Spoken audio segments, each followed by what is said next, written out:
আচলতে আমি এফৰৰ লগত অনুসন্ধিত হৈছোঁ যে ফটোটো দেখি পেলাই আমাৰ ইয়াতে কাৰণ কিয় আমি চালোঁ শ্মশানখনৰ ওচৰতো তেনেকুৱা ধৰণৰ কাৰ্বিসকলৰ যিটো স্মৃতিসৌধ পুতি থৈ তাত নাই তেতিয়া আমাৰ স্থানীয় ল'ৰাবোৰে ক'লে যে ইয়াৰ পৰা 900 মিটাৰ দূৰত একজেক্টলি 900 মিটাৰ দূৰত আতিথ্য নামৰ ধাবাখনৰ পৰা প্ৰায় 150 মিটাৰ দূৰত এই যিখন ৰবৰ বাগান হয়নে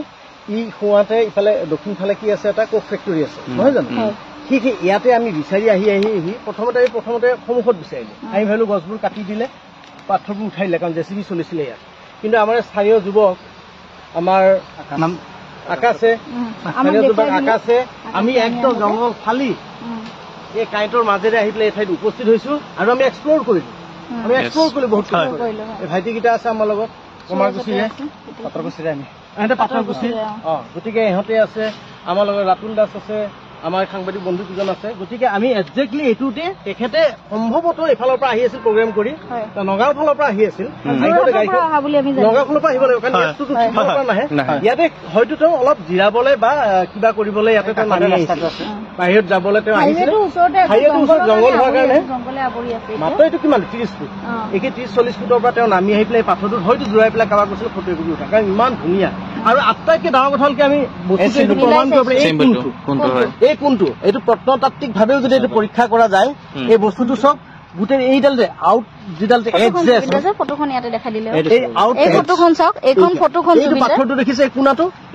এইটো ষ্টনৰ যে এজটো আছে এই এজটো দেখিছে মই আঙুলি দি আনিছো চব এয়া দেখিছে এই আহি আছে এইফালে আছে এইখিনি ডাউন হৈছে আৰু এইডাল একজেক্টলি চক এইডাল গছডাল এইডাল মই আঙুলি দেখুৱাই দিছো এইডাল গছডাল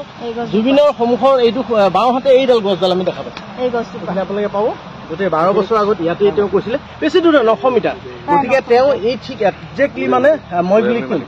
তেওঁ যে দেৱপুৰুষ বুলিয়ে ক'ম তেওঁ যেনেকৈ ভাবিছিল গোটেইবোৰ বস্তু তেনেকেই হৈছে তেওঁ সাগৰতলীত শুবৰে মন আছিল সাগৰতলীত শুলে তেওঁ এইখিনি ঠাইতে তেওঁ জিৰাবলৈ ইচ্ছা আছিল স্থায়ীভাৱে আৰু এইখিনি ঠাইতে তেওঁ ইয়াৰ পৰা 900 মিটাৰ দূৰত তেওঁ সমাধিস্থ কৰা হৈছে অন্ত্যেষ্টিক্ৰিয়া কৰা হৈছিল গতিকে এইখন আমি ৰাইজৰ হৈ পেলাই খুব ভাল লাগিল আৰু মইতো ভাবোঁ এই ফটোখনৰ লগত সংলগ্ন কৰি পেলাই এই পাথৰ টুকুৰা যাৰ নামত এইটো পাথৰ পুতিছিলটো মই নাজানো কোনোবা কাবি ভাই ককা আইতাৰ নামত এইটো আছিলে কিন্তু এইটো আমি সংৰক্ষণ কৰিব লাগে আৰু ঠাইখিনি চাফ চিকুণ কৰি এইটো সংৰক্ষণ কৰিব লাগে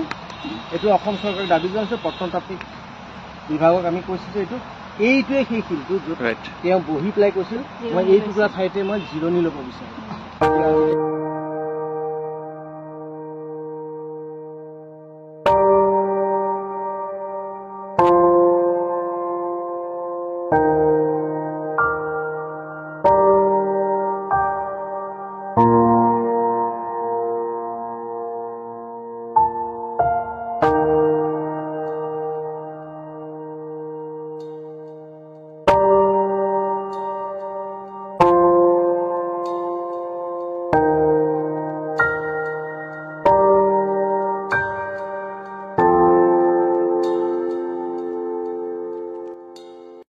হয়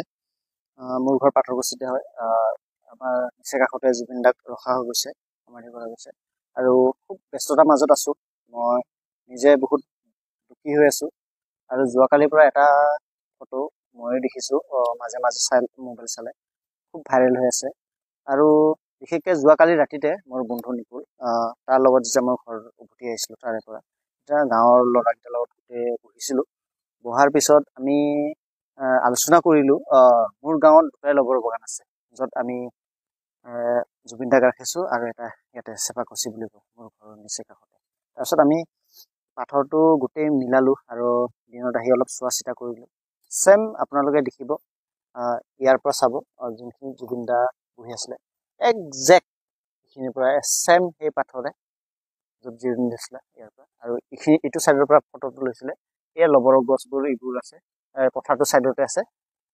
মেইন কথা এই জংঘল হৈছে দেখি